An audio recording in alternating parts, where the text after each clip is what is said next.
বরাক উপত্যকার ইতিহাসে সবচেয়ে বড় 17 ফুট বার্মিজ পাইথন উদ্ধার হয়েছে। আসাম বিশ্ববিদ্যালয় ক্যাম্প থেকে উদ্ধার করা হয়েছে বরাক উপত্যকার ইতিহাসের সবচেয়ে বড় বার্মিজ পাইথন সাপ।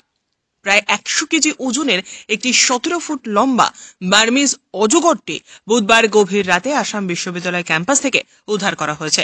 রাত্রি 10:30টার দিকে গার্লস হোস্টেলের কাছে প্রথমে দেখা যায় দৈত্যাকার ওই বিশাল সাপটি। অবশেষে ক্যাম্পাসের জিমের কাছে ধরা পড়ে। অভিযানের নেতৃত্বে ছিলেন বন্যপ্রাণী সংরক্ষণবিদ বিশাল সোনার এবং সাপ উদ্ধারকারী ত্রিকাল চক্রবর্তী। বিশাল আকার এবং ওজন সত্ত্বেও ছাত্রদের এবং ক্যাম্পাসের নিরাপত্তায় সহায়তায় বন কর্তাদের তত্ত্বাবধানে অজগরটিকে সফলভাবে ইনার লাইন ফরেস্টে স্থানান্তরিত করা হয়েছে।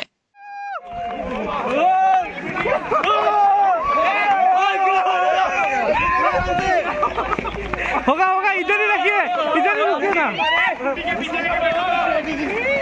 कार के ऊपर रख दो, कार के ऊपर नहीं लाइट के नीचे रखिए ना।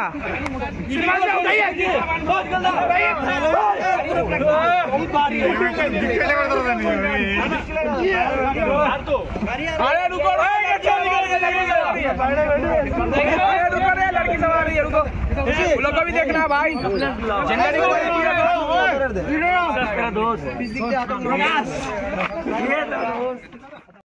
Bureau report, CNN 24 news, Silchar.